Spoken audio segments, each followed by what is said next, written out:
So first of all, our username, password. So it's VCP6.0, 6.5, 05Dec2017. Password no more biryani, and we mean it. Okay, so let's minimize that. So the course here is VMware vSphere 6.0 update 3. So, and then upgrade to 6.5. Right? That one said 2 minutes. Oh, 2 minutes. Okay. Oh, maybe after the message they decide, I always start. Resuming now. Are you the easygoing type? It's your choice either to be lazy and simply attend the class, not to the instructor, pretending you understand everything he said, go home and, okay, let's skip that, and stay being too busy to have time to study. Oh, okay. And yeah, this whole class is coming from 3 courses. So we are now like, maybe somebody will be hitting something. He's our big brother. Yeah. Yeah. Hey, you're my big brother. I'm your younger brother. Don't make me big. It doesn't look like that. Okay. So anyway, guys, and let's go ahead and are you the active and hardworking type? So try to understand what the instructor is saying. Let me know if I'm going fast. Ask me to repeat what you don't understand. Not shy of asking simple and easy questions. Work on your home lab and SMS me, email me with screenshots, or call me if you are stuck. $20 per minute. I wish. I ignored that. Works on hands-on labs. On the day you got me, you got my money, right? $20 per minute. I end up paying over $200. Seriously, he does that. Yeah. Talking about me, right? Yeah, I'm talking about you. Yeah, right. I never heard anything from that. Under the table. Oh. Just under the table. Yeah. So works on hands-on labs, minimum 2 hours daily, and these labs are long and a little hard. So really, we need to understand and work on those labs. So if IT is your field, then you need a good hardware first. Minimum i7 quad-core processor, 32 GB or 64 GB RAM, minimum 500 GB SSD drive. You can have a desktop computer or laptop or a server. Search for used ones or Kijiji or used computer suppliers.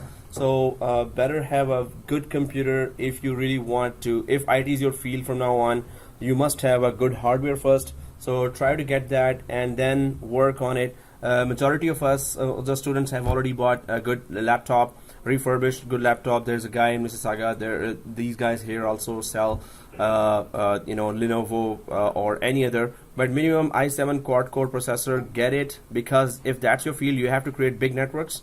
You need a lot of RAM, you need a lot of processing there, and you need SSD, fast hard drive, not the slow HDD, the fast SSD drive, minimum 500 GB. So think about it if you can't do it now, but think about it. You must have a good hardware first, right? Desktop or whichever is available. Desktop at home, you can just work and upgrade it to this configuration, and that's it. Otherwise, laptop is the best, that it's portable, but desktop is also very good. So upgrade it as soon as possible. Create all the labs there, MCSA labs as well as VMware, Office 365 we're going to go, Citrix we're going to go. Citrix is a big lab. Exchange server we're going to install during Office 365 course. So you need a good hardware for all that. And when you get a job, of course, at that time also you're going to be practicing. Before you go for an interview, you'll be practicing some of the technologies there, or features there, roles there. So you need a good hardware to do that all. All right. So let's go ahead. Key to success is dedication, guys. We've been going along with 3 courses, and you've just joined, and also he's also doing another course. So dedication is the main thing here. Oh yeah, we're gonna collect that. Yeah. Oh, only me left. Yeah. Last time we had a biryani, and so we're collecting from that. We have secret biryanis here. It's a secret biryani club. So, okay. It's hard to get money from them. Oh yeah, it's hard to get money. Okay. So key to success is dedication, guys. And well, I'm gonna be giving you this form. This form I did not ask before, but now I'm going to be sending you this. We're going to create a Google group just like before. It's going to be a different new Google group for this course. So if anyone, in previous courses, one student said that, oh, you kicked me out from the Google group. she didn't know that I created a new Google group. I always create new Google group for new courses, right? So it's not like you're kicked out. You'll be just added to new Google group. So, but here I'm asking for a form here. So it is just again your full name and number and everything. But now the VMware course, it has to be done officially from authorized VMware Academy. This is a authorized VMware Academy. So I will be requesting on your behalf the vouchers for you, right? By the end of the course, I'll be requesting vouchers. If you give exam with those vouchers, VMware will officially accept you as a certified professional. If you don't go with those vouchers, you cannot be considered officially certified. So also I need this information because I'll be giving you access to VMware students site. VMware student site has a lot of free software, especially VMware Workstation latest version, and with all the software that we're going to be working on, 1 year key for that, and ebook is there. That is very important, but it is $22. It is still, everything is very much discounted there, and the book is extensive, in depth. So $22 book is there, and there are many other paid software as well. You don't have to buy that, but that's a big repository of software that VMware student site will have. So for that also I need your information, especially VMware Workstation, and we are all full-time students, right? Anyone not full-time? Anyone half-time student?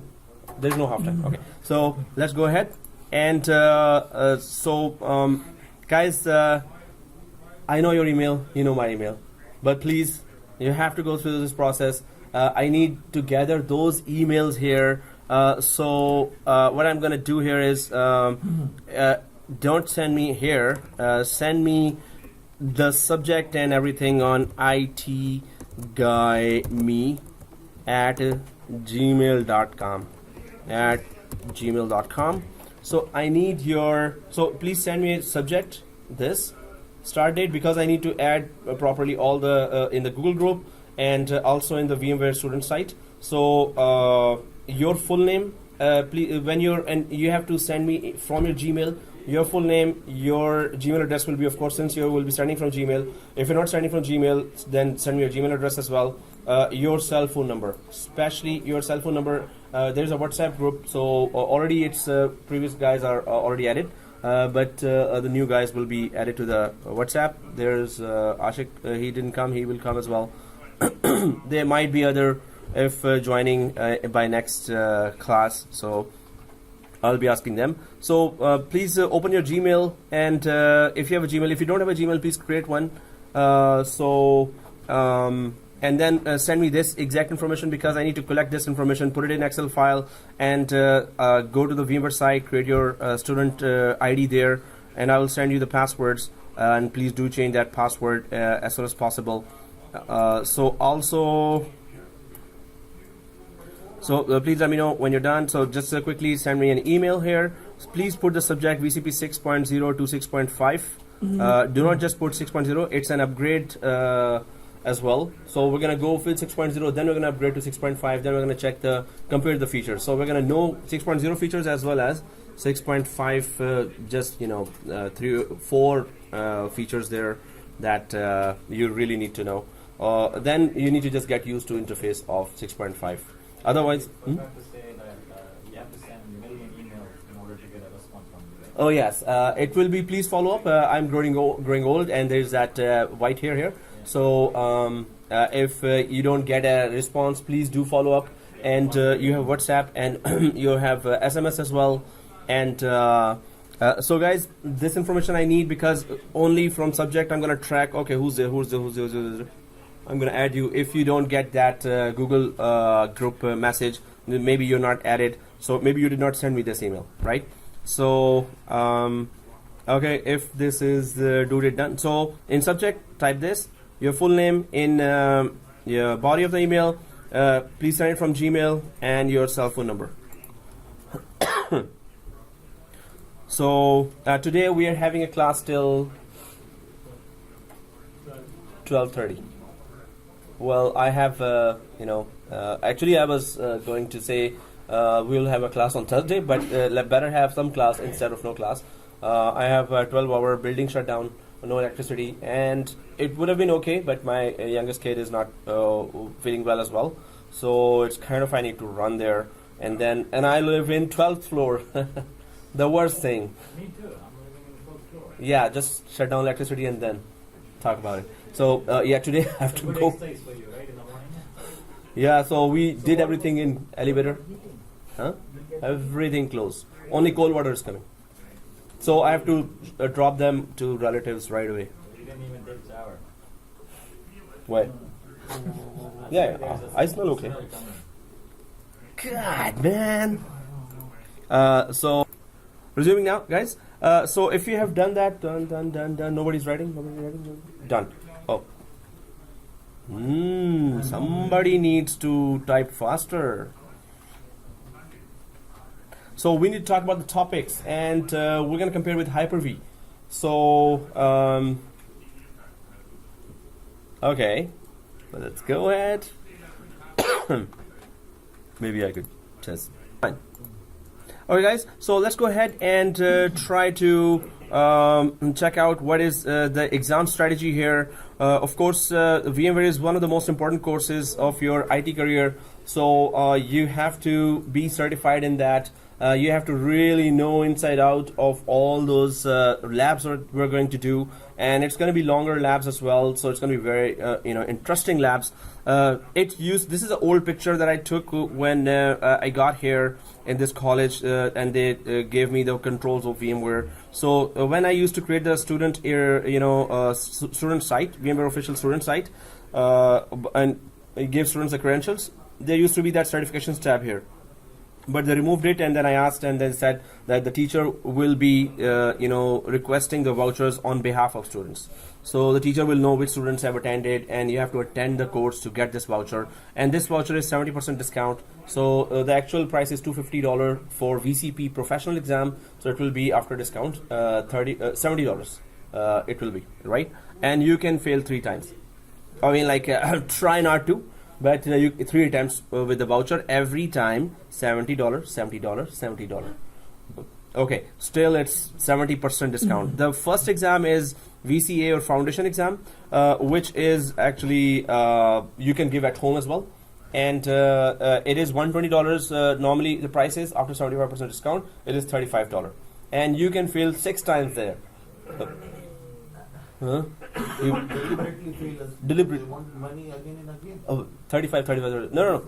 The first time we can pass. And recently, some students have passed already from the other VMware classes. So, and 622, the 6.5 is this. It's valid now. But anyway, I can't ask you to do that. It's valid. Anyway, I cannot give the vouchers. That's why.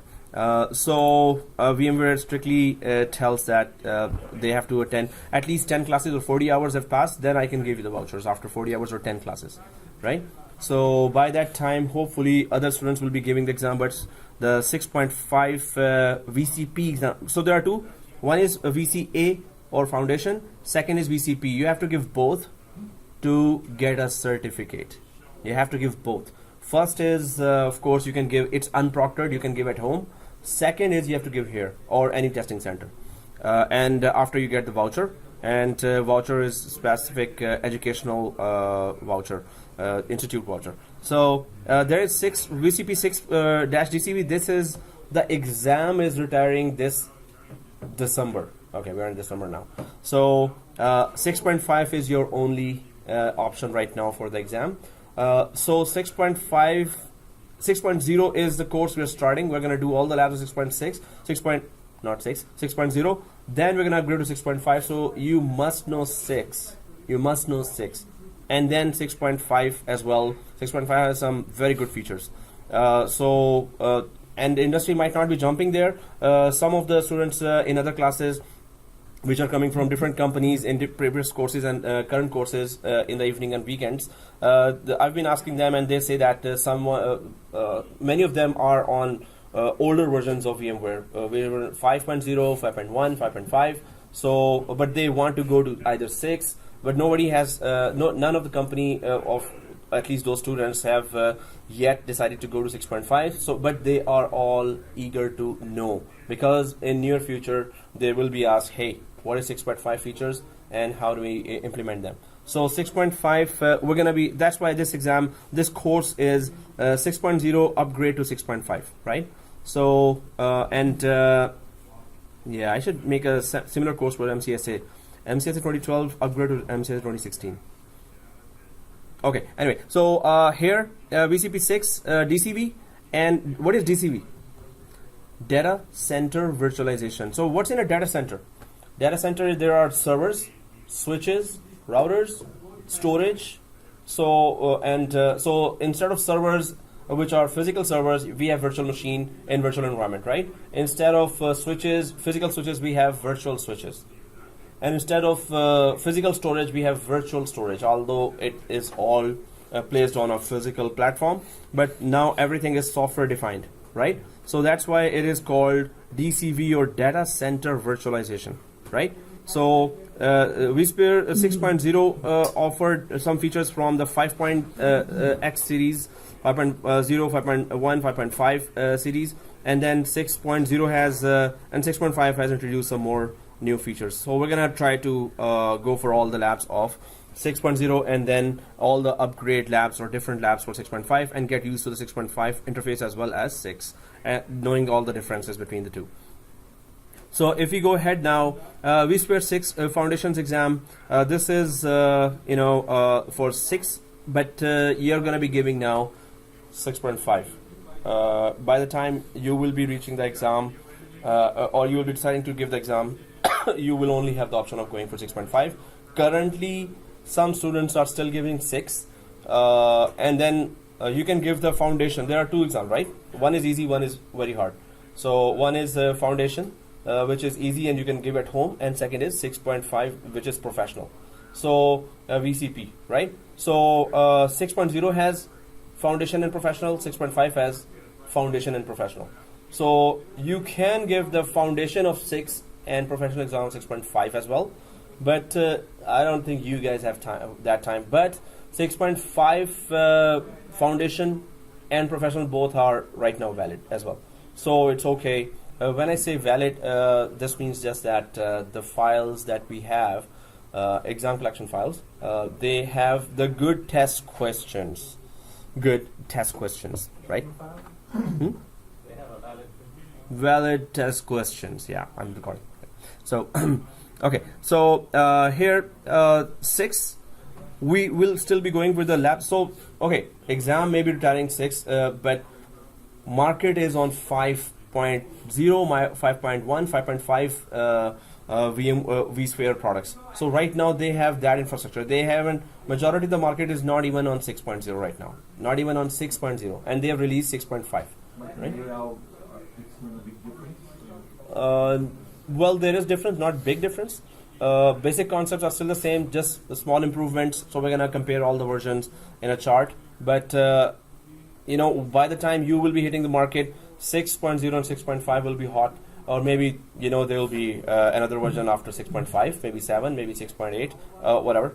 Right now there's no news, but right now is good to know 6.0 and 6.5, because market will be, or is right now going towards 6.0, and later by the time you will hit the marking, it will be 6.5 or some later version. If there's a later version, we're gonna have at least introduction of that. How often they are changing the version? It depends on, just like Microsoft push the market from 2012. So suppose there's Windows 2012.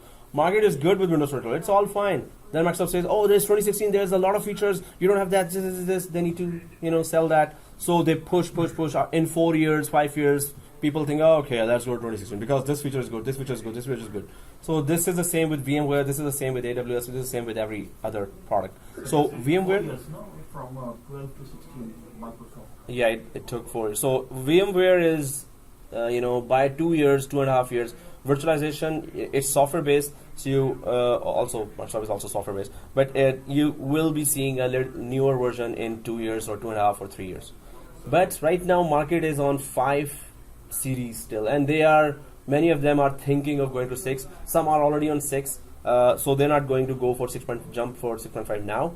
Practically, they are still in older versions right now, majority of the companies. So if we learn 6 or 6.5, it's good for 6. Yes, next 2 years, it's okay. So you will see that market would have been there by now, by then, and or they will be going to that. 6.0, some of the students are saying now we're thinking from going to 5 to 5.5 or 6. So right now, going to 6 is it's happening. So, but 6.5, so we're going to learn both 6 and 6.5. So if the market, if there's a requirement for what are the new features in 6.5, you should be able to tell those as well, right? So other certifications, if I click that option here, and if I have internet connection here, oh, I have, okay. So here there are those courses. First of all, do create your account on VMware.com. It is a free account. And once you're done with certifications, your certifications will show up on VMware.com. So, and all the evaluation software you can also download from VMware.com account as well. Just like from Microsoft account, you create a Hotmail account or any Microsoft ID, then you can download their trial version software. You can download VMware's trial version. So you should go today and create that VMware.com account as well, right?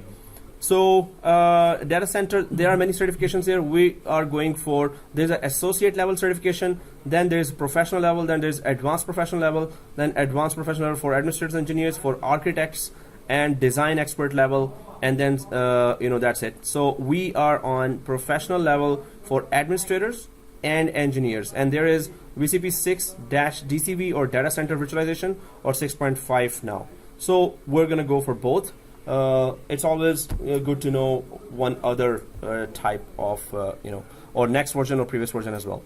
So this is, if I go down to 6 point, actually it's in the slide as well, but this is the area of for the exam VMware certified professional 6 data center virtualization. So then there are paths they have given, but since we are doing it first time, if you have done 5.5 or 5.1, then they give the path here. Otherwise, they just say that, okay, go ahead and do all the certifications. So let's go back to the slide here and try to understand. So 6 foundation exam or 6.5, there is 2V0620 was the foundation exam for 6, or still is, but now the new one is 2V0602. So 620 is for 6.0. 2V0602 is for 6.5. But anyway, when you are there for the exam, you will know that there is only 602 there. 620 will be gone by that time. The way when you're about to give foundation exam, 6 tries. Try not to fail that many times, and it is at home you can give, right? So, and it's $35 to get the certificate. Yes. If you want a certificate, official certificate coming from VMware that you can show off everywhere, so you need to give both exams. If you give VCP, some companies where the students or were employees, they said, we just want VCP and we will promote you, or we will do this or that. We don't need your VCA. But if you're looking for a job in the market, you have to go for both. So passing score is 300 out of 500.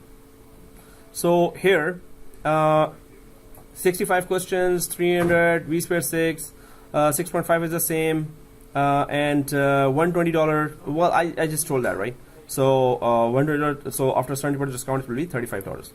So, and then it is 100 minutes for professional, passing score 300, 85 questions, and 225. Oh, it's not 250, it's 225. Is it like scenario questions, or is it like multiple choice? Mix of that. There's no lab. Multiple choice, and then long scenarios, or just one-liners. Yeah, similar to Microsoft exams as well, just like you gave that. All of them are No, so there are multiple choice, scenario, one-liners, these, but there's no lab. What we need to know. So, okay, guys. So there are so many certifications. Then what set of certs should I go for in order to apply for a system administrator jobs, ranging from 25 per hour up to 60 per hour? Yeah, 60 per hour. Well, anyway, we can, think about it at least. Okay, 3 exams of 2012 or 2016. better go for 410, 411, 412, MCSA 2012, and then one upgrade exam, 70-743, to become MCSA 2016 as well. So 2012, 2016 both. Market is still on 2008, 2012, 2016. So this is if you have 2016 as well, that's very good for you.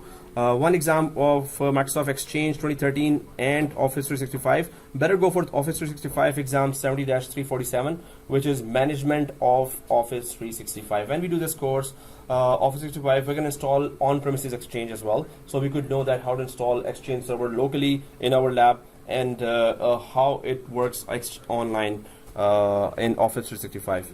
So one of the certifications from here is good enough. System Center Configuration Manager, SCCM. This is advanced users. For advanced users, if you want to handle, control, deploy on a big environment, huge environment like thousands of computers and users, you want to upgrade and migrate images or Windows 7 to Windows 10. So you install software, deploy software, connect to cloud and deploy software there. So it is System Center Configuration Manager. Banks and government, institutes or large companies, they all go for. They'll always look for SCCM. And SCCM, so many students, 3 or 4 students contacted me by now that, oh, in my company, they want me to do SCCM. Another student came, hey, I failed an interview because of just SCCM knowledge was not there. And third student, I know from where he was saying also that, okay, do you have SCCM videos? Yes, I have. I taught SCCM like 2 years ago, online class, not here. I'm pushing here to have SCCM. Now SCCM latest version is there, new version is there. Anyway, this is also coming if, by the end of the course, you see, just type SCCM in Indeed.com and Monster.ca and check in Scarborough only if there are SCCM jobs there. So let me know, right? So once you are done with all these courses, then and your program is done here, so just let me know, then I'll share the videos of SCCM with you, right? So you just have to remind me. This is Microsoft SCCM, Microsoft software, and it is really granddaddy of all deployments, any kind of deployment, large scale deployments, upgrades, and software deployment, patching, anything. So SCCM course is a separate course. It's a separate enterprise applications. It has its own licenses. Then the one exam for VMware VCP6.5-DCV.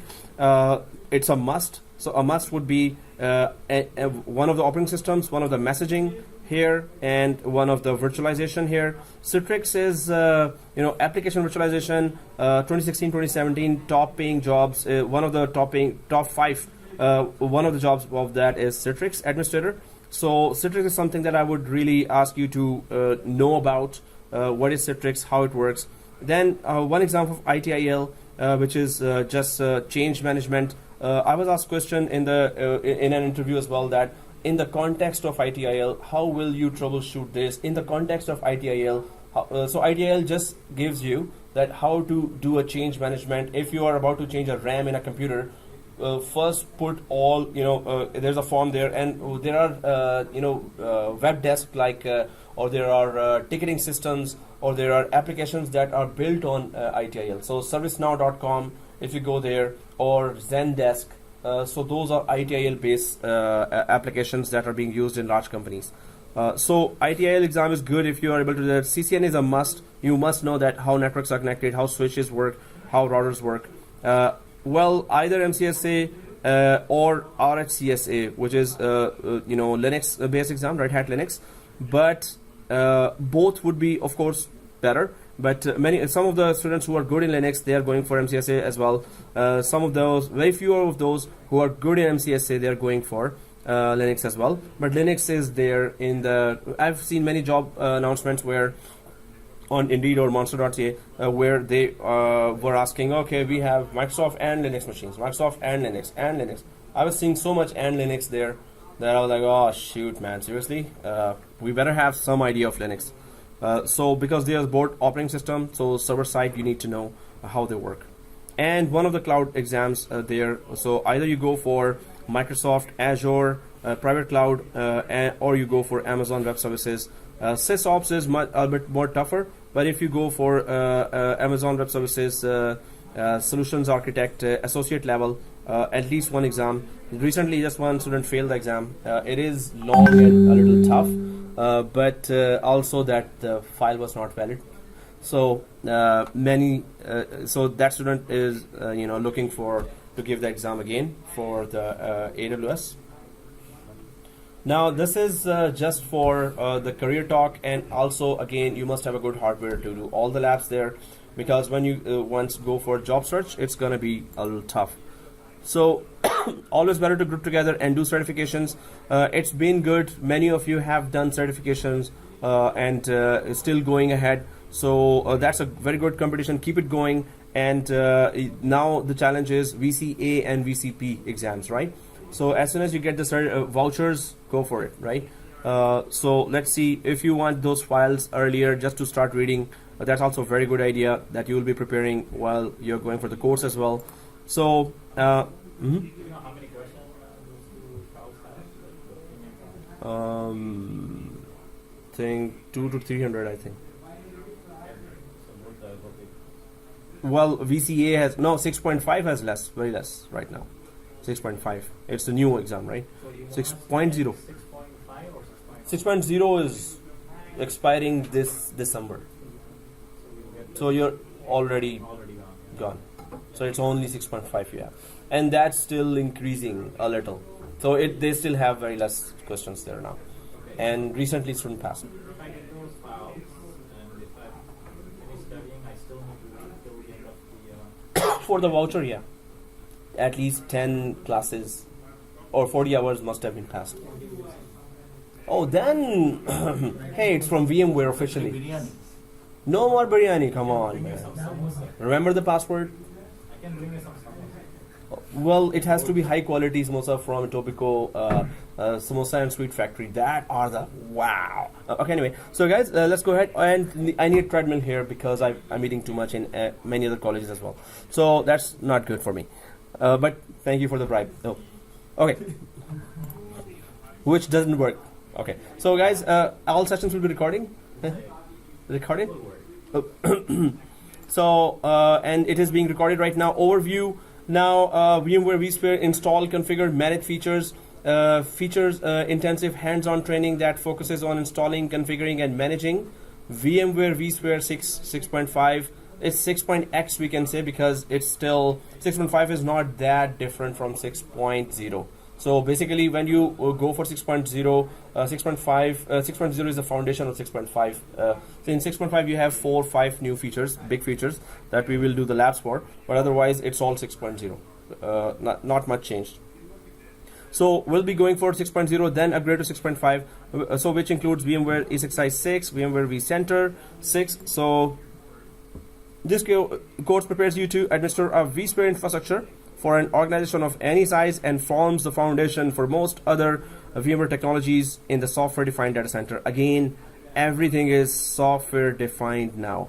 So routers are there, virtual routers are there, virtual switches are there, virtual servers are there, virtual networking is there, virtual storage is there, virtual humans are there. No, humans are not there. Okay. So let's go ahead. Course objectives. So describe the software-defined data center. There's be one slide for that. Okay. Well, I've been just saying that everything is software-defined there. So we already saw that in Hyper-V as well, but we're going to see it in depth in this VMware course. Deploy an ESXi host and create virtual machines. So we'll be going for ESXi host and virtual machines. So let me just go with the diagram here just to try to give that big picture. I don't know how big, but yeah. So I need just some servers here and diagram for the page 14, page 1. Okay, so here, So there's that server here. Now in a big organization, of course, you'll be there are these servers. Suppose it's 200 servers there. So on top of it, normally you install ESXi hypervisor. Now, anyone can tell me what is a hypervisor? So true or false? Hypervisor is an operating system, right? True. Anyone else? False? You're saying okay. True. Hypervisor is an operating system. True. Huh? Everyone said true. No. What did you say? No, it's an application. It's an application. It's hypervisor is an operating system or an application. You're saying application. So this means it is false. You're saying false. Okay. True or false? Yeah. Hypervisor is an operating system. Huh? You're saying false, but kind of false. Okay. Anyone else? So you're saying false. True. True. True. Through. Pass through. Drive through. Through. So you're saying false, and you're saying false. It's installed by another operating system. It doesn't No, but if it is operating system itself, hypervisor is an operating system. We just said and true. You're also 50-50 false, right? Kind of false. Yeah, but I'll stick with false. You'll stick with Not sure, but I'll go with false. stick with false. Either true or false. So definitely, guys, hypervisor is not an operating system. So in Hyper-V, we did talk about it. So what is hypervisor? What is the purpose of hypervisor? What does it do? So hypervisor is just a small software code, we can say, or small application. Is a small software or code or an application that's that only hosts virtual machines. That's the only purpose of hypervisor. Virtual machines. It talks to hardware on behalf of the applications, right? So hypervisor's only purpose is to host virtual machines, and it talks to the hardware on behalf of the did I say application? Virtual machine, sorry. It's virtual machines and any operating system inside and application inside, but it talks on behalf of the virtual machines to the hardware. Virtual machine needs a lot of RAM. The request will go to the hypervisor. Hypervisor will then arrange that, and if they need storage, it will go to the hypervisor. Then it will go to the hardware. So, but there are two types of hypervisors: hypervisor 1 and hypervisor 2. So if we install on an operating system on a server, there are two servers, suppose here, and we have here one has the OS installed, OS Windows or Linux, and the other one is just no OS, right? by another operating from another machine. It could be, but there are two types here, guys. One is hypervisor 1, one is hypervisor 2. So what is hypervisor 1? Installed on Windows machine. And what is hypervisor 2? It's an application Install on the empty machine. Hypervisor 2? Okay, and hypervisor 1? No, it's 2 equals on an OS, 1 directly on a hardware, right? I was 1 directly on the hardware. So hypervisor 2, hypervisor 1 here. Now hypervisor 1 would be used in true or false. Hypervisor 1 will be used in testing environment. Hypervisor 2 will be used in production environment or company environment. other way around. Other way around? Otherwise, you would have not asked for it. Oh. Yeah. If I haven't messed it up, I would not ask. Sometimes I can ask Yeah, exact I know true that, statement. but you need your face. Oh. Okay. So hypervisor, okay, I'll try to keep that facial expression intact to have the perfect trap. So Hypervisor 1 always gets installed in production environments, environment in companies, in data center. And Hypervisor 2 is for testing environment because it's on top of the OS.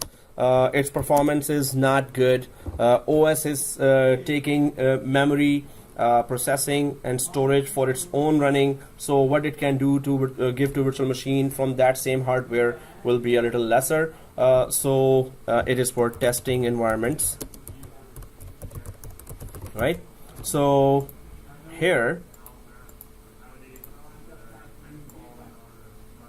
testing environments, right? So we really need to remember that Hypervisor is not an operating system. So what is the difference between that? So operating system and Hypervisor. Hypervisor's only purpose is to host virtual machines and talk to the hardware on behalf of virtual machines. Then what does operating system do? Everything. Operating system runs, yeah? Hypervisor 1, so that has to be, that is an operating system because it's interacting with the hardware. But the only purpose of Hypervisor is to host virtual machines. Operating system has so many roles. First of all, it is interacting with the hardware. Second thing, it is offering roles and features. It can have Active Directory, DNS, DHCP, file server, and long list of roles there. It is multi-purpose. Operating system has to be multi-purpose. Hypervisor's only purpose is to host virtual machines. If you want to install DNS on top of it, first you have to create a virtual machine, then install an operating system, then install DNS on that, right?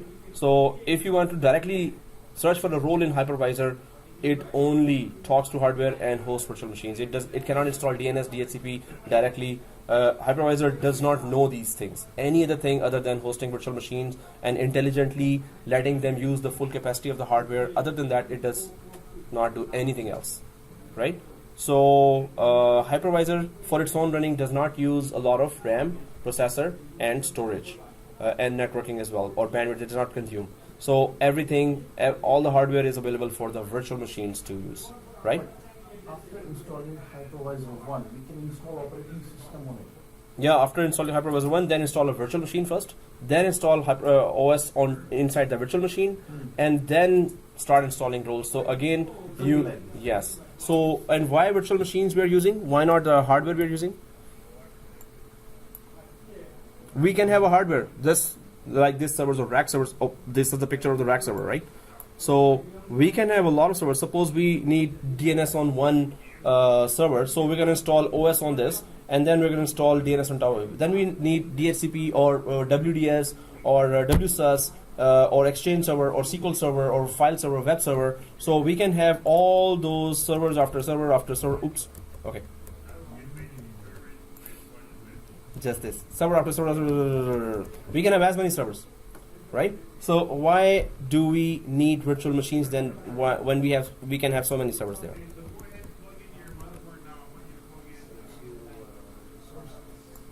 Saves the company money. How is it saving money?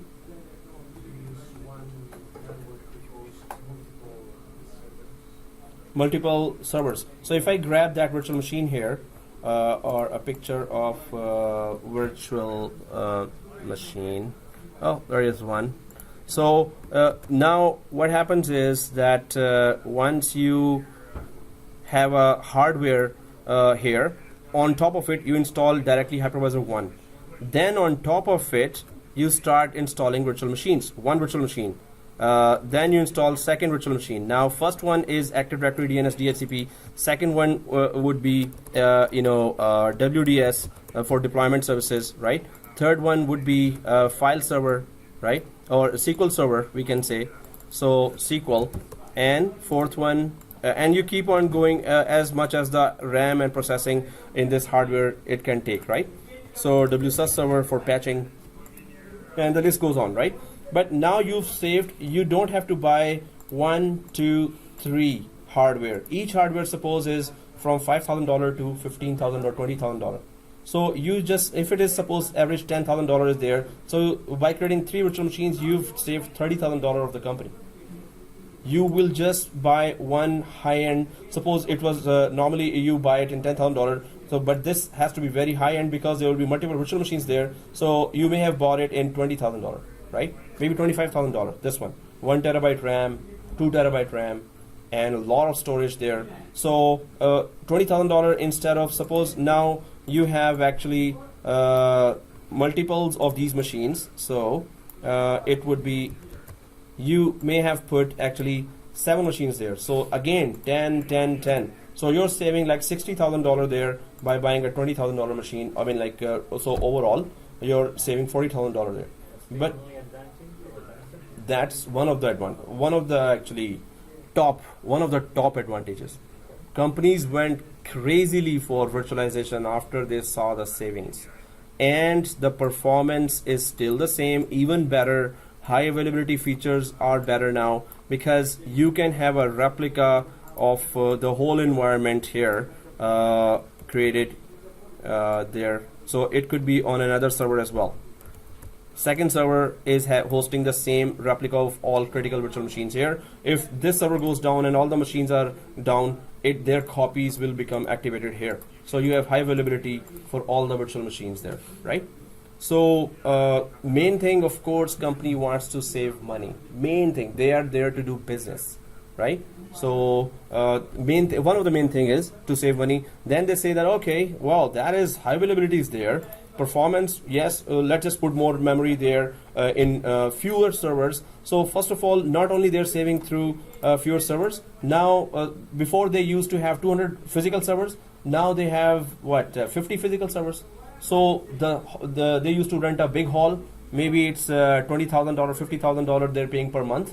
And now it's shrunk to a very small hall, and the savings there are that it's now a small data center, shrunk data center. With maybe they are paying now $10,000 rent for that per month. So there again you save $40,000 there. And then security, then UPS, then storage. So all these costs may go down. Storage costs may still go up, but security. So whatever data center needs there, right? So cooling, security, and property rent. So all this is shrinking. Company saved a lot of money there with virtualization. And again, the next trend is now cloud. Don't have your data center at all. Medium to large size companies are not going for that full all out. No, not having your data centers. Yeah, I'm present. Present? Yeah. Attendance. Oh. Absent? Okay. All absentees tomorrow. 105 times imposition that I won't absent myself. Okay. Maybe I thought she will ask those who are absent stand up. Or it's okay. You know what Amir will like? Those people who are absent to bring samosa tomorrow. Exactly. That's what I was about to say. See? Exactly. See, look at the joy. That was a sweet bazooka. A sweet bazooka. Like Michael. Yeah. Exactly. And I am joyous. Exactly. So, and I will share the thing. Okay. Okay, guys. So here, we get to know that through virtualization, and then that's why there was P2V. That was one of the main thing. Even now they're asking, do you know how to do P2V?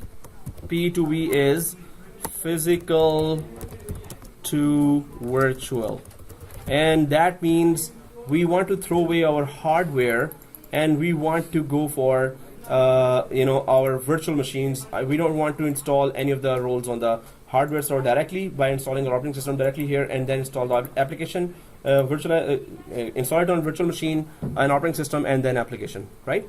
So P2V, we're going to do that lab as well, just to know how it is done. And we did it on our virtual environment. Students went in their company and they tested the exact same procedure in their one physical server in test environment. They turned it to virtual server. Whatever was inside was installed or copied to a virtual server in a working way. It was working there in physical, it was working in the virtual, and it worked. And this method, we can still use it. For example, if a company is using every machine physically and they want to transfer it to a cloud, they can still do it. So first they have to convert to virtual machine and then migrate the virtual machine to cloud. So that's how we are seeing that hypervisors, are so useful that you're saving thousands and thousands of dollars there by not having to buy the support contract for hardware. Hard disks go down, well, they still go down, but now you don't have like 200 servers, you have 50 servers or 40 servers there, but they're very high-end servers, and then you have different branches which are DR sites or disaster recovery sites there. So there's some hypervisor market there, and there are some hypervisor wars going on there. Hypervisor war, well, it's like so cool, right? Okay, hypervisor. So what are those? Now, what are the competitors in the market? We talked about that in Hyper-V as well. So Microsoft has hypervisor is Hyper-V, and VMware hypervisor is ESXi. Citrix hypervisor is Zen Server, right? And Red Hat hypervisor is KVM. Other than that, there is Nutanix. That is also a big competitor coming with a new concept of vSAN, and there is also Hypergrid, and then there are many other Hypergrid. So they have also introduced the virtualization on their specific hardware, but that's going even better and better. So you should check out those Nutanix and Hypergrid and check the concept that they are offering now. So you will understand, oh, that's even going beyond than further than ESXi itself. Yeah. Those machines you put the VM machine, right? Yeah, virtual machines. You're putting it on hypervisor 2. We are putting it on which hypervisor, guys? So this side say 1, this side say. No, you're putting it right there. Go up a little So this hardware here. Yeah, that's hypervisor 2. No operating system. Those machines. So hypervisor 1 always directly install on the hardware, right? So first you get an empty server, right? Suppose it is a $20,000 server. Then you install hypervisor 1 on top of it. That is a small software that gets directly installed on the hardware. Then you start creating virtual machines. Inside the virtual machines, you install operating system, and then on top of the operating system, applications. So hypervisor 2 is for just testing environment. Here you put on hypervisor 2. This one is I'm saying that this is hypervisor 2. So this is just an example of 2, and this is an example of 1. But most of the time we will be working on Hyper 2, right? Now we're going to be working on 1. So how big is the difference between 1 and 2? No, we're going to be working on 1 right now. In our test environment, we're going to be working on hypervisor 1. But we have installed already the operating system now. Oh yeah, inside that operating system, we're going to create. We have VMware Workstation. So inside VMware Workstation, we're going to have 4 machines. One would be the Windows and Active Directory. Second would be for vCenter, which is an enterprise application that controls the whole. But what about that specific software which we are installing on empty? That's the third one I was about to say. So there were 2 virtual machines on which directly we are going to install 2 empty virtual machines, and then we're going to directly install the hypervisor on top of the empty virtual machines. Yes, it is not directly hardware here, but those 4 virtual machines were pretending as hardware for us. But the way it is installed on hardware, those virtual machines will be the same as you install there. Although I've asked for a server now, for all the other courses as well, we're going to use that poor guy, 1 server. I hope it's not beat up and will be beaten up more. But if it's not, we're going to create RAID on that direct server, and we're going to also install this hypervisor directly on the server. Then we're going to check, oh, that's how it gets installed. So that's what we need. After that, the whole virtual environment labs we're doing, they work the same on a hardware server as well, right? So I've asked them, they're purchasing, well, it's just a used server. So we're going to either put it here or the other side. We're going to install directly, just to know that how to directly install through a DVD hypervisor on a hardware. So just 2 disks and 64 GB RAM or 32 GB RAM. Shows everything, like install that application and Yeah, once you install Hypervisor, then remotely connect. So all the labs we're going to be doing in virtual environment here. But this way same, all you need to do to learn on hardware server is how to install Hypervisor. After that, what you do is exactly what we're going to do here, and how we do it here in virtual environment is exactly the way we do it there on the actual environment as well. So we're going to be seeing the difference there.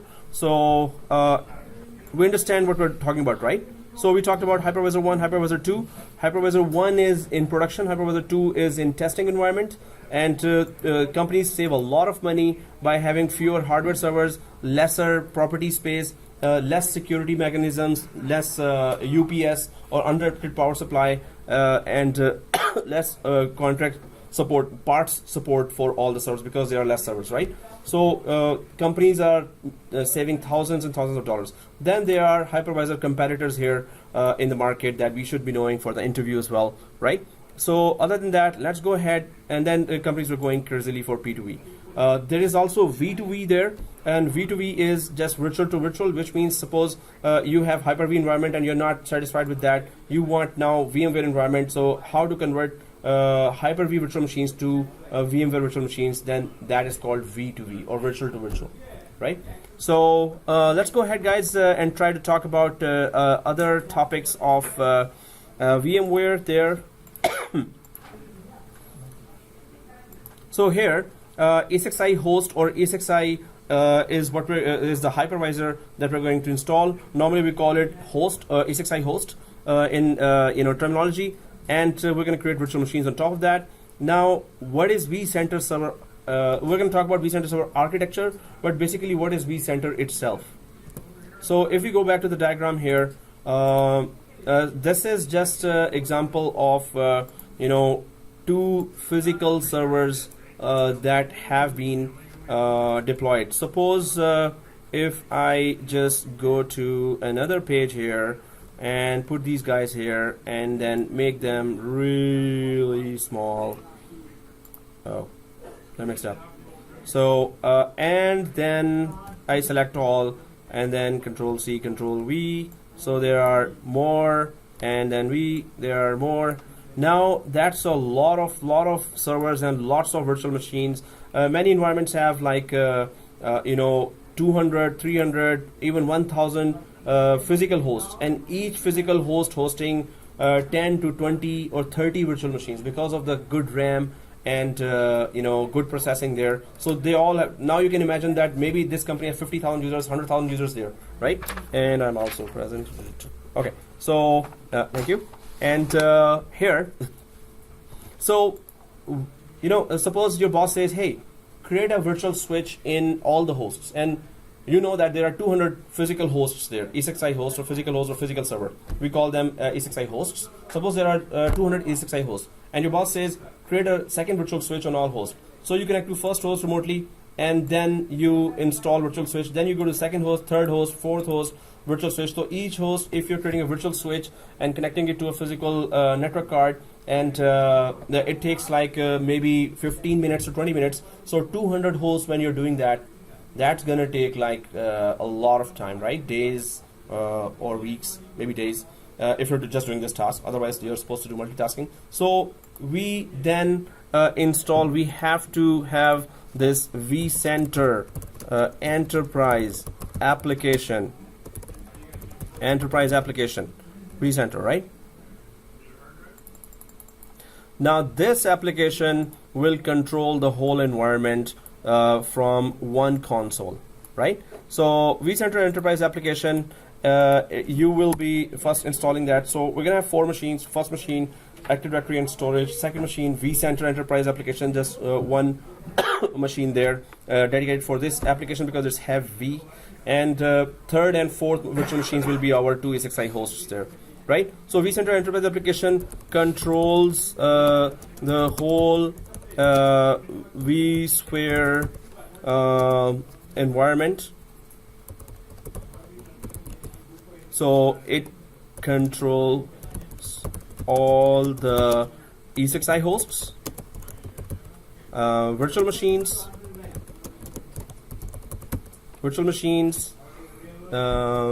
storage, networking, monitoring, troubleshooting. So this is just one window to handle the whole environment of VMware. So this will be one enterprise application that through which you're going to handle the whole thing, everything. Yep. What is the difference between vCenter and vSphere? vSphere is the name of the line of products. So there is vCenter, vSphere vCenter. Then there is vSphere ESXi host, and there is then storage products there. There are network products. So under the vSphere, they say that okay, all the products that they're showing here, they go under vSphere. They name the line of products as vSphere. Just like Microsoft has System Center Configuration Managers, then System Center Operations Manager, then System Center Virtual Machine Manager. So it's a System Center line of products. They give one line of products or one type of products as one name. So vSphere is vCenter and ESXi together with a lot of other applications. So it's a marketing name there. But technically, we need to know that what is vCenter? That is enterprise application that handles the whole environment. And we're going to be, all our course will be revolving around the vCenter application because there's a lot of services, roles, and features there, right? So vCenter, and then there will be ESXi host. So, and then ESXi host, you will have virtual machines here. Then you will have to configure networking for these, storage for these, right? So now you can see that there are so many of the hosts, and each host has so many virtual machines on top of them. So, and each machine, if they are connecting 200 users, each virtual machine, not the physical host. Physical host we can see here like 10. Then each physical host has, right now we can see, there are 7 virtual machines. Each virtual machine is handling 200 users, up to 500 users. So you can see huge traffic here coming. Now, you can use the local disks here, but of course with this type of company, normally it is, SAN. And all icons I have, I'm supposed to have that picture, but I'll just borrow that from the internet as always. So basically, vCenter is equal to SCCM on the Microsoft side? SCVMM. So enterprise application that VMM is Virtual Machine Manager. So it handles all the virtual environment. In Microsoft, it is SCVMM that handles all the Hyper-V hosts. And in VMware, it is vCenter. So there's one central application that handles the whole environment, right? So now then we have SAN here, all types of SAN, and these are rows and rows and rows of disks there. So what happens now, and how do they put the machines, or how do they put the storage there? So suppose your company has invested $100,000 or $80,000 or $50,000 on SAN as well. Now SAN offers remote disks or LANs. Right? Those LANs are connected to all the hypervisor. So it will be connected to all physical servers here, right? So it will be connected to all physical servers, and this did not go well. So I'm just going to create another one, this one, and this one, and this one. Hey, it's kind of fun. I'll keep on doing that. Okay, anyway, so you can see, just to give an idea of a large environment, that the disks are needed for all physical servers here, right? So why are those needed? Why the remote disks are needed? Why are we using the local disks of those physical servers? Because those hypervisors handle large number of disks. That's the reason. That's one. What's the other one? There are many others. And then every virtual machine, you said that 200 to 300 users, so it's going to be a large amount of data. So that's another reason. So that's why that's the only option.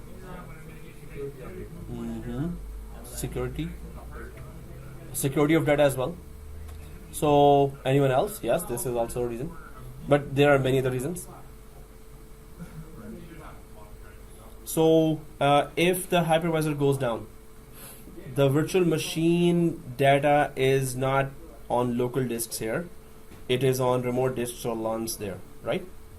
So if virtual machine is migrating, this is migrating from one physical server to another physical server, right? So its data is actually, do you remember CSV? Yeah. concentrate volume. The virtual machine was only moving, but its data was not moving. Data was on the disk. This is exactly, so here we have virtual machine data already on LANs here. So these disks are connected. One disk is connected to all, second disk is connected to all, third disk is connected to all, fourth disk is connected to all of those hypervisors. So if this virtual machine files or .vmdk files are here on this server, and this virtual machine is migrated to this physical server, this physical server is also connected to the same disk on which the virtual machine files were there, right? So if this machine migrates to this server, this is also connected to the same disk. So virtual machine will never lose connection to its disk or storage, right? Virtual machine can, because that one disk where the virtual machine disk is, virtual disk or virtual machine data is, that one disk is attached to all these physical servers, and that one disk or LAN is sitting here. So virtual machine data is sitting here, it goes here, it has connection to the same disk, it goes here, it has a connection to the same disk, right? So you can migrate to any of these physical servers, any of the virtual machines, because that LAN that is connected to this server is connected to this server, is connected to this server, is connected to this server, this, and on, right? So first of all, the best practice always is that not best practice, but you will always see that those LANs or remote disks are connected to each ESXi server, and then virtual machine, when you install actually on the LANs. So virtual machine lives on LANs here. Well, it's when you shut down, the files are here. When it loads on the memory of this physical server, and it uses the memory and processor of this physical server, but it uses the disk or LAN or remote disk of this SAN storage here, right? You understand that? Yeah. Disk of SAN is used, or LAN of SAN, and memory and processing of the physical server is used, right? So It's not possible that we have this also over here, do your work over here, and take the backup over there also. there is another way to use local disk if you want to use the local disk, and that is called vSAN. That is another lab coming, but the concept is so good. I just showed you that there are different other vendors there. Nutanix is there, Hypergrid is there. Their concept is exactly of a vSAN. vSAN just requires that you have 3 servers there, and suppose this is also a Hypervisor 1, suppose. So you will use the local disk of 3 server to create one big volume on top of the disks of 3 servers, one big volume. Then you store virtual machines on that. If one machine goes down, then that volume will still be up, and those virtual machines will still be up because 2 other servers are still up, right? So Nutanix and Hypergrid are working this way, and they're also getting a lot of response from the market, because this is a very cool idea. But yes, we can use local disks, and there's a vSAN. Those companies which cannot afford to have that very expensive SAN here, then vSAN is the lab we're going to do, and we're going to understand that local storage we can use as high availability for virtual machines as well, right? As SAN storage, we can use local storage as well.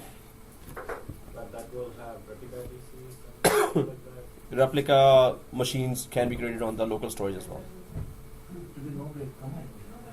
Or we have break today? We have a long break at 12:30 till Thursday. Do we have a 5-minute break or something? Can we have?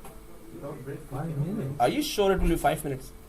I'm pretty sure it's 5 minutes. Okay. I don't know about others. Okay, 5-minute break, guys. Perfect. Oh, okay, guys. So we're back from the 5-minute break, which is actually 12 minutes. So what we were talking about is that the SAN, the LANs from the SAN are always one LAN connected to all 10 of these hosts. Suppose there are 10 here or 11. The second LAN connects to all these hosts. Third LAN connects to all these hosts. Fourth LAN connects to all these hosts. So when virtual machines are created, they are created on the LANs here. They live there, but they work on memory, and they are directed from processor. Yeah. Are they connected to each other? Yes. So they are, if this LAN is connected to all these, second LAN is connected to all these, yes, they are easily Well, they are connected, but when you want to transfer a virtual machine's files from one LUN to another, that is called storage migration.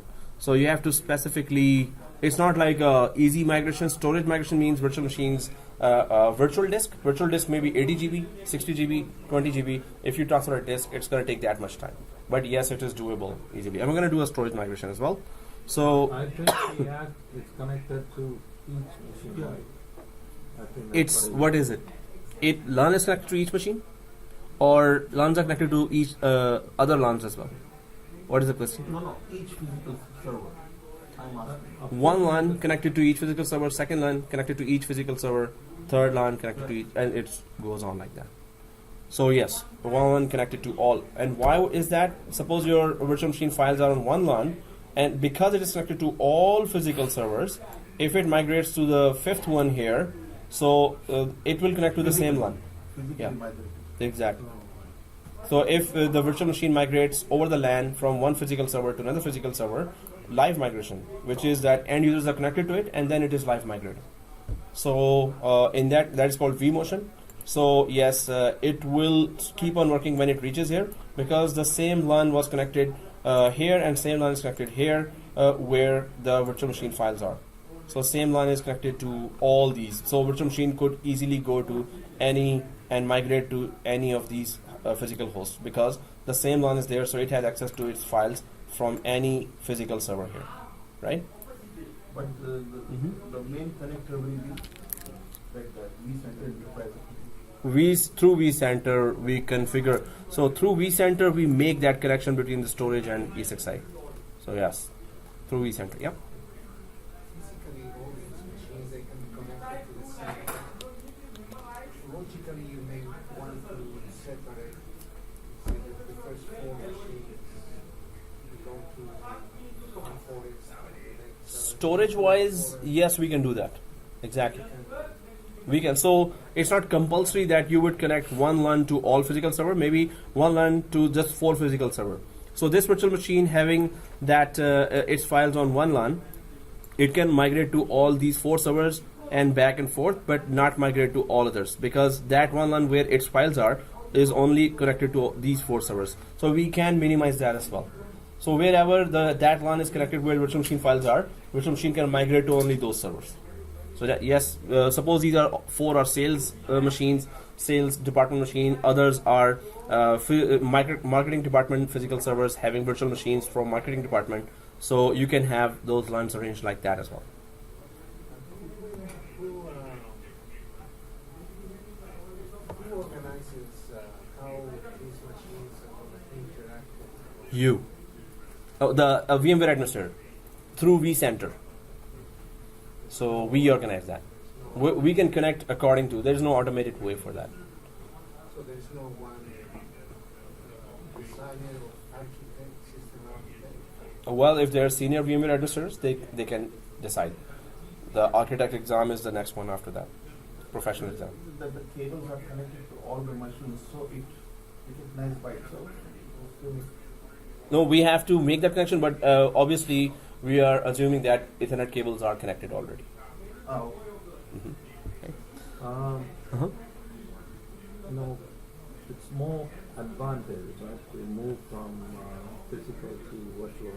What is the disadvantage? Disadvantage would be if the application that you have moved to a virtual environment, suppose Exchange server, it is heavy. So disadvantage would be in that case if that physical machine is having less memory and processing, and you put a Exchange server application virtual machine on top of the physical server that has less memory and processing. So that Exchange server will have low memory and low processing. When end users connect to that, or end users connect to the Outlook, and Outlook connects to the Exchange server will slowly respond to all those requests. So the only disadvantage is if the application needs a lot of RAM and processing, and you put it on that physical server that has less of that, and all other virtual machines are also already sharing that same less RAM and processing, and you put a heavy application there.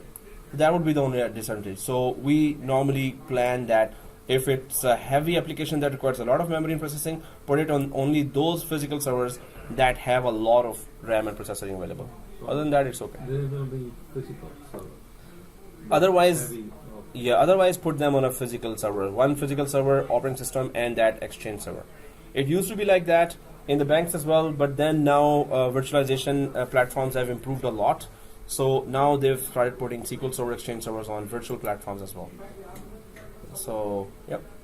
So do you know of any application that is not suitable for this environment? Any application that is, maybe some legacy applications, old, otherwise newer, virtual environment is everywhere now. Even Exchange seems to be. Yeah, there are Exchange roles, so there is a Exchange mailbox role that hosts user mailboxes, and then there's Exchange client access server role that is light role. It doesn't require a lot of RAM and processing, but mailbox role requires a lot of RAM and processing. In that case, we used to have physical server. There used to be a fight that no, virtual environment can handle that. Hyper-V and VMware guys used to try to convince us, but we would say no, mailbox role of Exchange server we're going to put on physical, and we did put in physical in the bank. But now virtual environments are more improved. More hardware infrastructure has been invested, so the RAM and processing have been improved here. So now you can easily put a physical server. Yeah, but you have to be very smart about that. All virtual machines, there should be less virtual machines on those physical hosts, and the memory and processing should be reserved. Reservation just means that that one physical machine is very critical. It will get minimum 64 GB or minimum 128 GB RAM, and the minus whatever is available, give it to or share it between the rest of the virtual machines. So we can reserve that memory and processing for one specific virtual machine as well. So it has got smarter and smarter, so that's why we can put heavy applications now on a virtual environment. What is the process called? How do you do that? How do you Reservation? Yeah, the memory and. Oh, that we're going to do a lab on that. It is called pools, resource pools. So resource pool is actually a feature. Just right click and start resource pool wizard, and it will just give show you that page. You want to reserve how much memory for this machine, how much processor for that machine. Alright guys, so we were talking about this infrastructure that storage is always on SAN, and LANs are connected to all physical servers, and then virtual machines use memory and processing on the physical server, but they live or their files are normally stored on SAN here, right? So let's go ahead and try to check some more features there. Excuse me. So we were talking about vCenter here, vCenter server architecture. We're going to be talking in detail what is that. Then deploy a vCenter server instance or VMware vCenter server appliance. There are two types of enterprise application, two ways you can deploy an enterprise application called vCenter Enterprise. So there is, one is that the vCenter Windows based. Second is vCenter as an appliance. So whenever we talk about appliance, so this is always a virtual machine. So you can deploy vCenter, which controls the whole VMware environment, and the whole course revolves around that vCenter. So vCenter Windows based, of course it will be installed on the Windows platform, and we will be actually using throughout the course Windows based vCenter. But there is appliance based. Appliance just means you install the vCenter inside a virtual machine, and it also lives like any other virtual machine as on a Hypervisor 1 platform. So you can deploy vCenter as a virtual machine, which is called appliance, or you can deploy it directly on a Windows environment, on a Windows server, vCenter as well. So two ways you can deploy that. Why there is an appliance there? Suppose it's a total Linux shop. That company has all Linux solutions. They never bought a Windows license, and they don't have a Windows expert there. So you need to know, if you're a Windows expert, you need to know failover clustering, right? So you need to make that vCenter highly available. So you need a Windows expert, you need Windows licensing. Suppose Linux guys were there only, so they then say that, okay, we don't have Windows guy there, and we don't have Windows licenses. So don't you have a solution where we don't have to install Windows? So then they give appliance as, yes, you can install your vCenter as an appliance, and then you don't need Windows for that to work on that, right? So there are two ways we can install deploy. So we're going to install both ways. First, we're going to install as an appliance, vCenter as an appliance. We're going to see how to install it as an appliance. Then we're going to go for Windows based, and then we're going to go throughout the course 6.0 to go for Windows based, right? Then we're going to upgrade to 6.5 Windows based, and then we're also going to upgrade the appliance to 6.5. But there are two ways this enterprise application can be installed. Okay. Okay, so let's go ahead. So there is this use vCenter server to manage any ESXi host. Of course, we just talked about that. You know, all ESXi hosts can be managed by one vCenter application here. So when we install vCenter application, you have to add each host one by one, and then within the enterprise application, they will start showing up. And first the host starts showing up, then under the host, the virtual machines that host has, the storage that host has, and the networking that host has. So all the information is there about one host from within the vCenter. We're going to do that. We're going to check all those options there and try to find out what else is there, right? So configure and manage vSphere infrastructure with VMware vSphere Client and vSphere VMware vSphere Web Client. So there are two types of clients. What am I talking about now? What clients are those, right? So there, how would you connect to an ESXi host? You have to have your own laptop, and I think I have at least that. I can. Oh, there's a guy here. Cool. Oh. So you have to connect from a laptop or a desktop from a browser. So there is browser based access to ESXi hosts and vCenter. So through a browser you can access the vCenter, and then there is, oh, the guy got fat. Okay, maybe too much biryani here as well. Anyway, so browser-based access to ESXi host and vCenter. You can connect to an ESXi host. Directly you can connect from inside as well, but it's not going to give you that interface. Oh, you want to create a virtual machine? You want to do anything? So user-friendly interface, if you directly connect to it, suppose you're sitting inside a host, in front of a host, you can directly connect to a host as well. But you cannot create virtual machines unless you know the commands. But you can remotely connect to an ESXi host from a browser. You just need to know the URL of that ESXi host, right? So first, when a server comes, when a new server arrives, you install Hypervisor 1 there. Right after that, you need to remember the IP and name. IP and name of this ESXi host, right? Hypervisor ESXi host. So if you know the IP, just go to the browser and type the IP. You're doing it very nicely. It's like this. Okay. So okay, and yeah, there's a fan of fan as well. I'm also a fan of fan. Okay, guys. So here we understand that you want to connect to vCenter, you want to connect to ESXi host. You have to just know the URLs of these two: ESXi URL or IP, vCenter URL in the browser. Just put that perfect URL, and you will be remotely connecting inside the vCenter, right? Yep. So without the browser, you can access the ESXi through commands? Yes, through command line as well. And without the browser, there is a software called Vsphere Client. We can install that software. Whichever machine has that software, we can connect from that software to ESXi host or vCenter as well. So there are two types of web clients we can use. But through command line, we can also connect. It's very common to use command. Oh yes. Those who are like experienced and day-to-day work is a lot, and they are used to command line. Yes, some of the work can only be done in command line, but just like in Windows, some are used to PowerShell so much. They're using PowerShell so much. So yes. Otherwise, vCenter has all those options as well. Command line just makes it faster, and you can automate as well.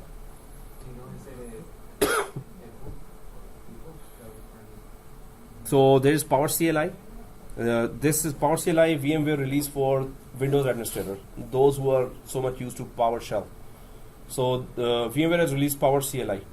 So through that you can connect with command line to the VMware environment.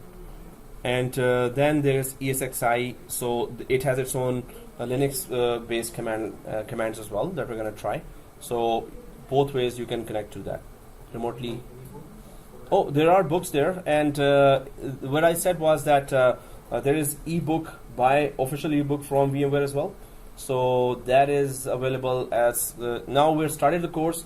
So if those who if you're all continuing, and of course we're all continuing, so I'm going to be creating an official student site for you, and inside there's an official ebook from VMware. That is all the labs. Yep.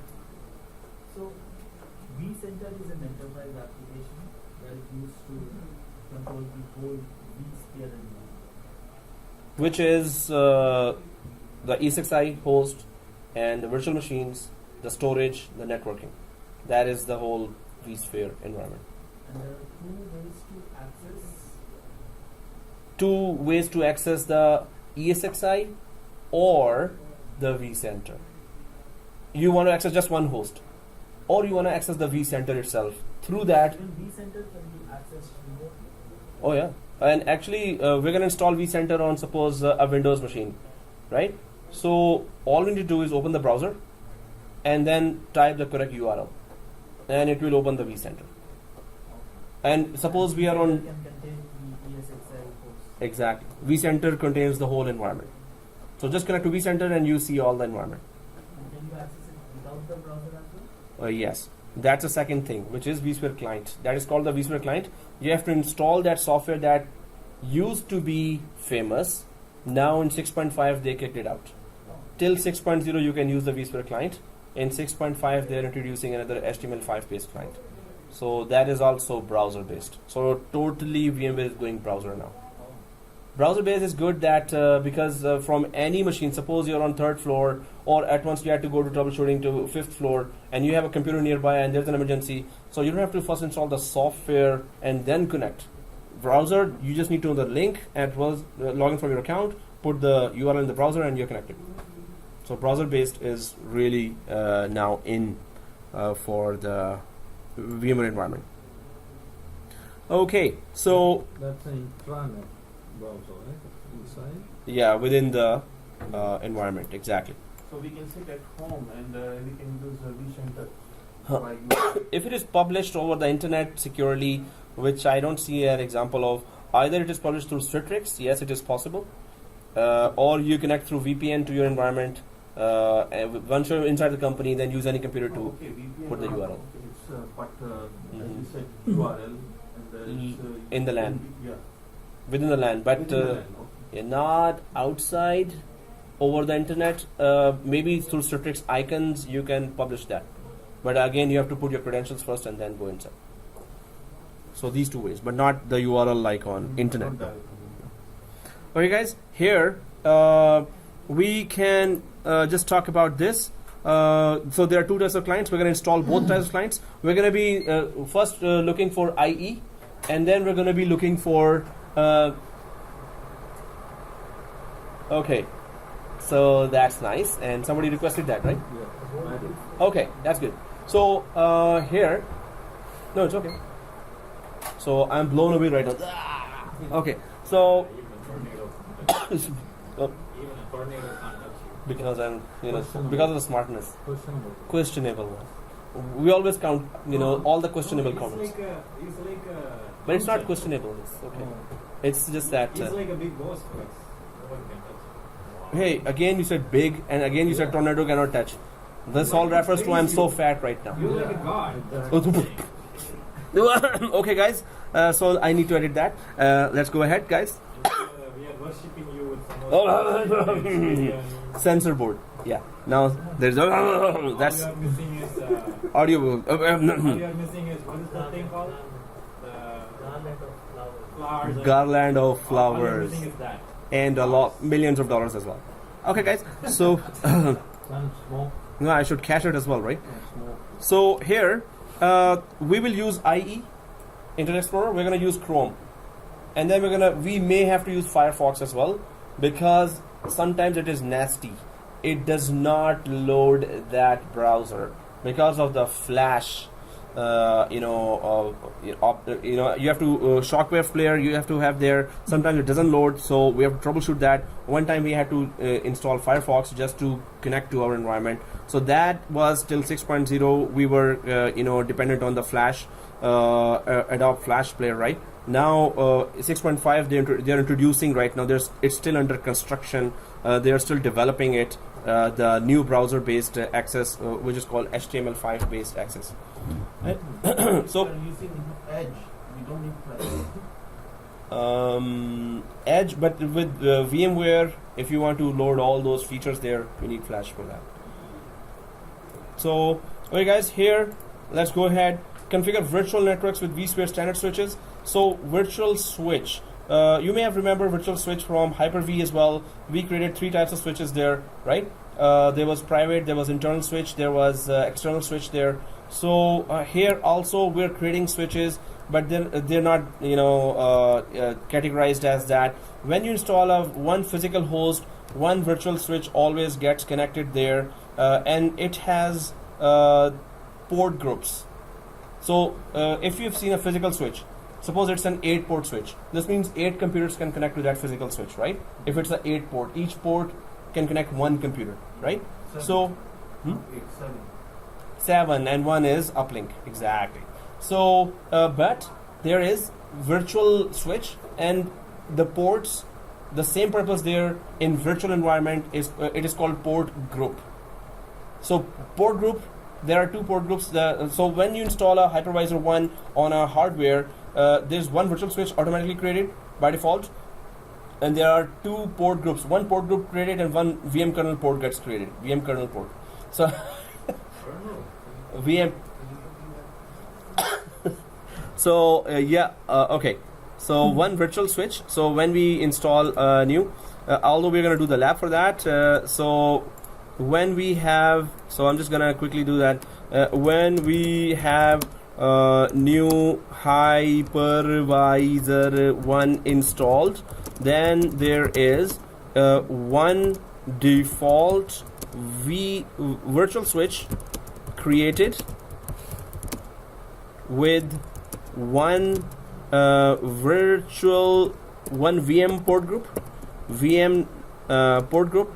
That port group is responsible for virtual machine communication, and second is VM kernel port, and it is called management port.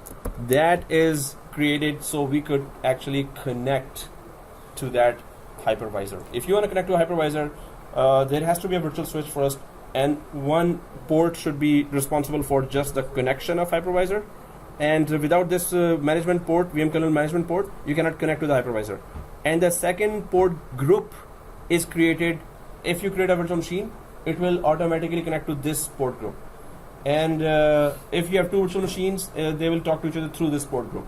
If they want to talk to outside world, they have to talk to this port group. Port group will communicate to the virtual switch. Virtual switch will communicate to the outside world. So we're gonna do all the lab. We're gonna check all these communication. We're gonna install all these components one by one. Oh, 12:30. I was telling him, hey, he stood up. So, okay, guys.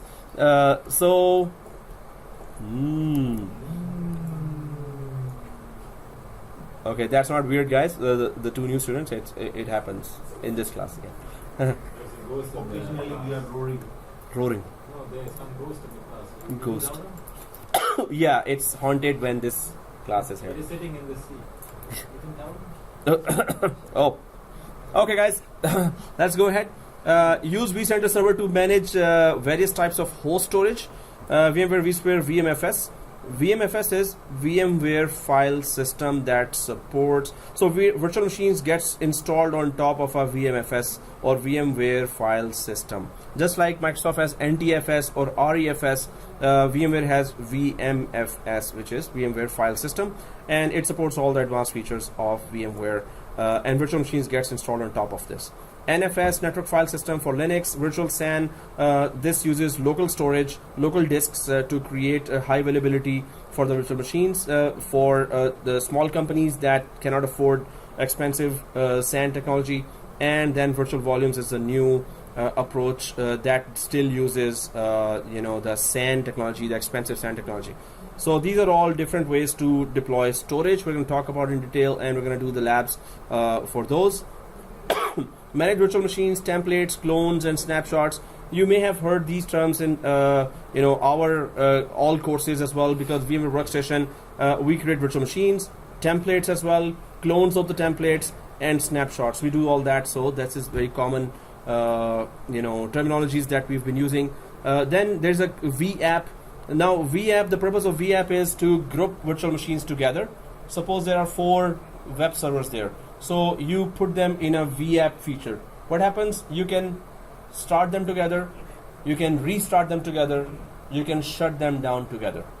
So if you want those servers to be working together, restarting, shutting down, or starting together, so you put them in VApp, and then just one button all start, one button all restart, or one button all shut down.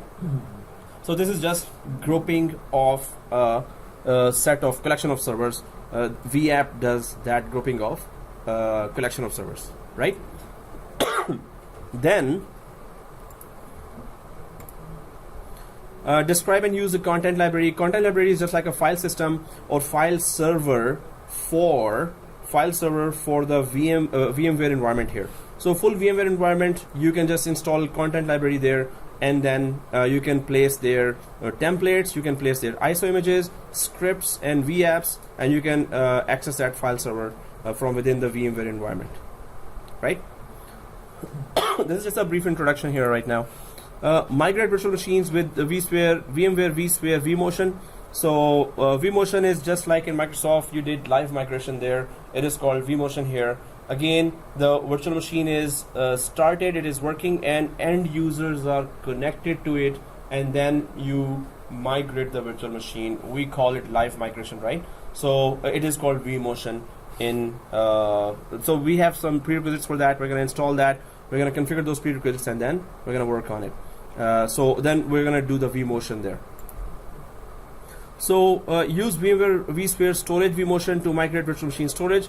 When we talk about virtual machine storage in Hyper-V also, we talked about virtual machine storage.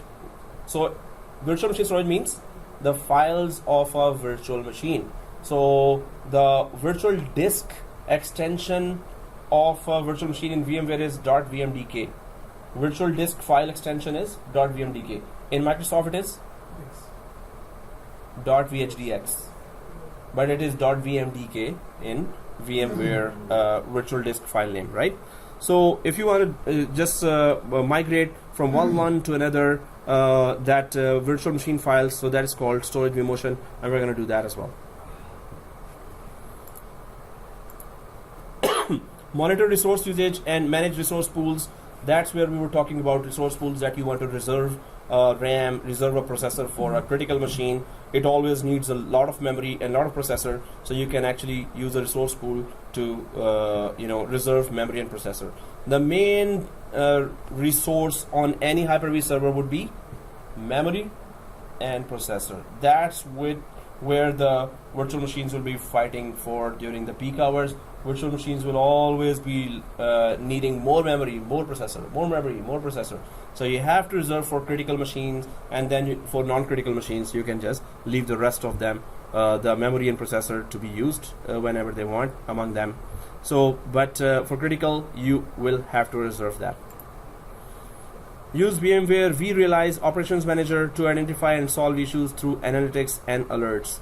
So this is a product that gets installed separately, not with vCenter, and this is just an extensive monitoring and automation application there. It is big application, but it is extensive. This is VMware solution for monitoring the whole environment, cloud environment, as well as on-premises deployment of VMware. So we're going to install vRealize by the end of the course, and we will realize that what is vRealize once we install that. So, yeah.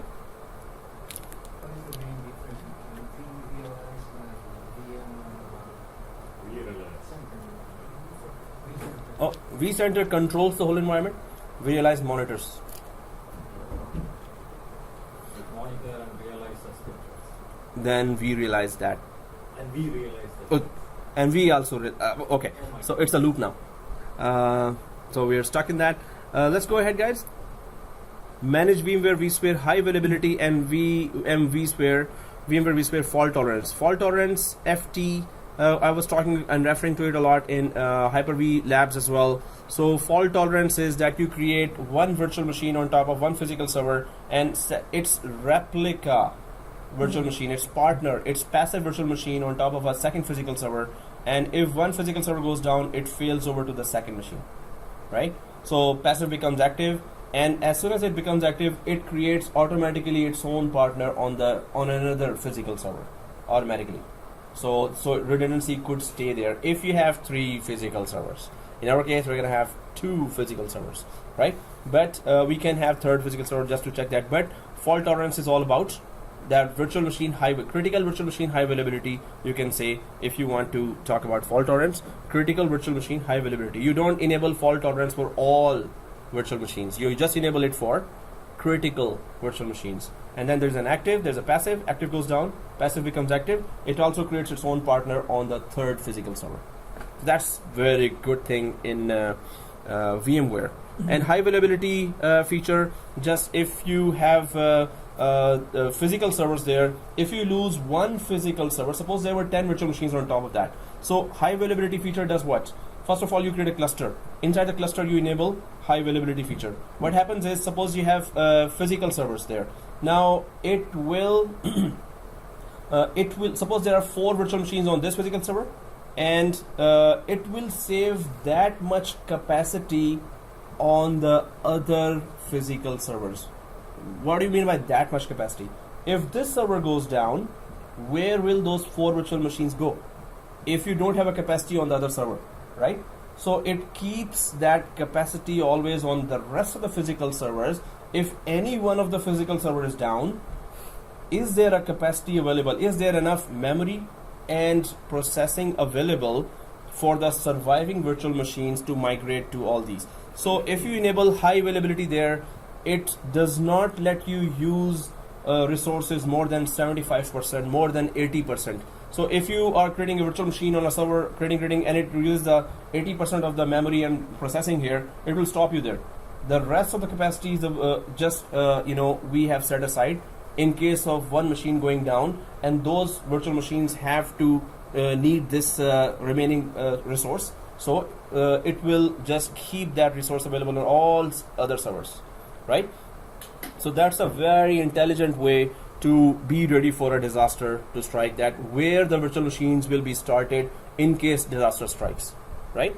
So when we go for high availability, there are many features there, but the more we know about the options that are available for high availability, the more knowledgeable we are in terms of how the operations of, or how the business continuity can be achieved there, right?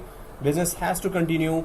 You lose virtual machine per minute, you're losing dollars. Sometimes per minute you're losing thousands of dollars, right? That machine has to come up as soon as possible.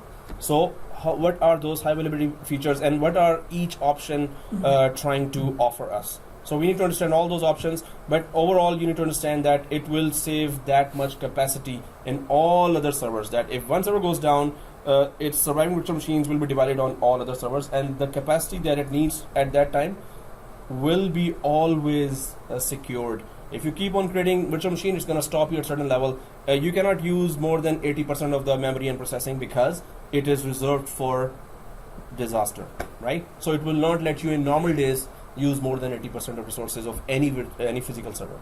So we understand that, right? You can do this only inside cluster. Yes. You have to first enable a cluster, then there are many features that get enabled. Fault tolerance, DRS, virtual SAN, high availability. So many features get enabled after you install cluster there. Okay. And then there is VMware vSphere Replication and VMware vSphere Data Protection to replicate virtual machines and perform data recovery. So data protection is like a backup and restore. We're going to be doing Veeam Data Protection or Veeam Backup and Restore there. And for replication, we're gonna try to, it needs 2 vCenters there, and 1 vCenter takes a lot of memory, so we might cover the theory. But what is vSphere replication here? That if there is 1 branch here and 1 vCenter here, and second branch here and a vCenter there as well, so you put 1 vSphere replicas virtual machine here, and a second vSphere replica virtual machine here, and after that 1 virtual machine and is active on 1 branch, its passive machine is on the other branch. So before fault tolerance, we talked about 1 active machine on 1 physical server within the LAN and other passive machine on another physical server. Now it is over the WAN across the branches, 1 active machine there and 1 passive machine across the branch. So if the whole branch is cut for some reason, so at once the outside traffic will be redirected to the other branch, where the passive will become active. Yep. Is it the same implementation in Replica broker. like replica and cursor? Yes. Cursor is within the Exactly. So this is exactly the same that we went for. Replica broker there. So this is vSphere replication here across the branches. You need 2 vCenters for that. Data protection for backup and restore, and we're gonna also use Veeam for that. Okay. Yep. vCenter, do you install on the main server or every replica server? No, vCenter is just once installed on either a Windows-based server Okay. on top of an operating system, Yeah. or it can be installed inside a virtual machine as an appliance. Yeah, my question is, Mhm. there are 10 servers. Do you put vCenter in every server or just one server? vCenter is just one application, so only one. From there you can handle the whole environment, but you can have 2 as well if you want active passive or you want high availability. That's maximum you go. Have to be at least 2, right? Well, minimum just 1 is required to run the whole operations, but if you want it highly available, if 1 goes down, the second its copy is still there, then you can have 2. Otherwise 1 is okay. So it's just a central window to control the whole environment. Then there is vSphere distributed resource scheduler. It introduces automation to such a level that your bosses will fire you right away. Okay, no, distributed resource scheduler, DRS. It is so good in automation. What does that mean? If you have 2 physical servers and 1 physical server is running out, it has degradation of performance in terms of memory and processor. Memory is a little less, processing is a little less than needed. DRS, if you put it on full automation and aggressive mode, that's the highest mode. So it will, as soon as it detects a slight degradation in performance, it will automatically vMotion the virtual machine to another. First it will calculate, okay, which of the 4 physical servers have the best memory and resources and processing available. So then it will check, oh, some of it went down here, degradation of memory and processor. It will at once migrate or vMotion the virtual machine to the best possible physical server. Suppose you're going to a lunch, you can just put it on aggressive and fully automate. So it will keep on migrating the virtual machine to the best possible server while the users are working on it, and there will be no downtime and no degradation of performance. But you can put it to manual mode where it only suggests. Yeah, and you do it, you want to do it, go ahead, do it, otherwise don't do it, right? So DRS offers such kind of automation that if you put it on fully aggressive and automation, then your boss doesn't need you. Thank you very much. Okay, so, yeah. The DRS, will it move all the applications? So it will in move the memory virtual or machine. Some of them. No, just virtual machine. Yeah, I know. Like, say this is this machine taking 90%, right? So will it take some of them and put it into a available machine, or all of them? So some of it, right? So the virtual machine, it will check each virtual machine performance. So definitely it will be whichever virtual machines are there. Suppose there are 5 virtual machines there. If it moves 2 of them, then the performance becomes better for the rest of the 3. Yeah, that's right. So it will just move. So main thing is it will balance the resources to optimized performance, or optimized level of the physical server. So as soon as the performance goes down, move. Now So we also call it DRS works as a one-legged table like this. So if the table is sliding towards here, you move the weight to the other side. So it will again be stable. It will be on the one line. Then it slides here. This means performance is degrading here. So it will move some of the virtual machines here. Then again it is straight. So it works like a one-legged table. Maybe this question was like this, that all the applications will be moved together with virtual machine, right? No, so virtual machine has inside operating system and then applications installed on top of it, right? Yeah, So virtual it's all about just virtual machine Yeah. moving. Nothing to do with application inside. So these are there are some features, right? The vSphere applications. These are appliances. vSphere replication, data protection. You have to deploy, download that appliance from the VMware's website and attach it to your vCenter environment. Yep. DRS is a built-in feature, and it really is automated. So vSphere distributed switch is there is a vSphere standard switch and there is a vSphere distributed switch. So distributed switch is that suppose there are 200 physical servers and there is a virtual switch there, or there's a virtual machine there. You want to change the networking of all 200 servers. So if you have a distributed switch which just gets installed once on the vCenter, it's a central switch. Distributed switch is a central switch. So one click or two clicks, you can change the networking of 200 ESXi servers. If you don't have a distributed switch, then you have to connect to first server, change the virtual networking of that server, second server, third server, fourth server, fifth server, sixth, up to 200 servers. So if you install distributed switch, that's like a manageable bigger switch that just gets installed centrally on vCenter once. And then you can change the networking of all 200 hosts in one go. So that's distributed switch. We're going to install that as well. We're going to check the performance. We're going to check the vMotion after that. Update manager. Just like Microsoft has WSUS, Windows Server Update Services for patching, VMware has VUM or vSphere Update Manager there, right? It patches ESXi and vCenter and virtual machines. And that's it, guys. So when he stands, I look at him. Well, there are 10 minutes, so type of licensing here. Now it's vSphere 6 editions for larger companies. So there is standard edition, enterprise edition, and enterprise plus edition, right?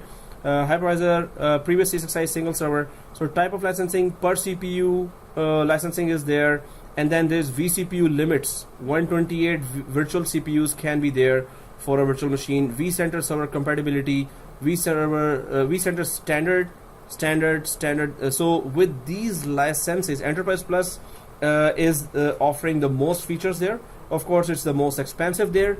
DRS and some of the very critical features are only available in Enterprise Plus licenses, right? You don't have, if you have a standard vCenter, you cannot even have DRS there.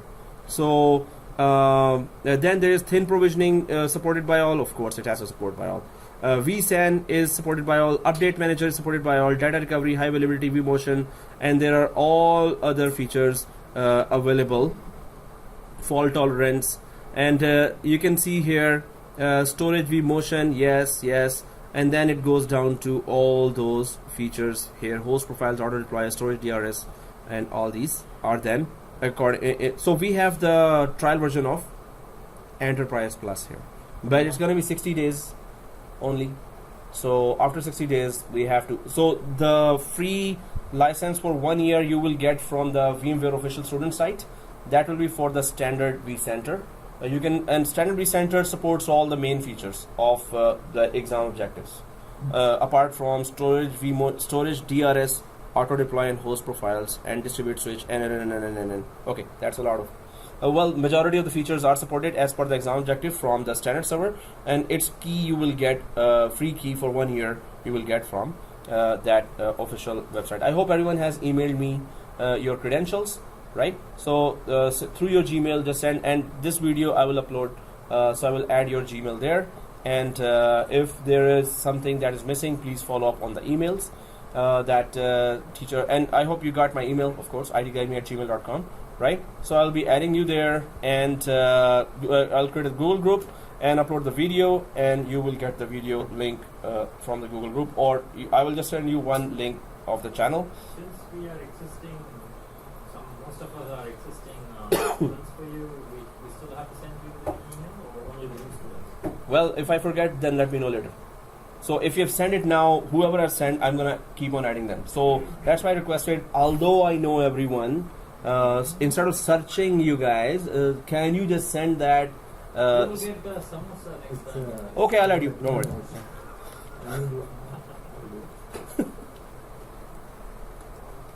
Samosa and biryani, no way. Huh? What's your email?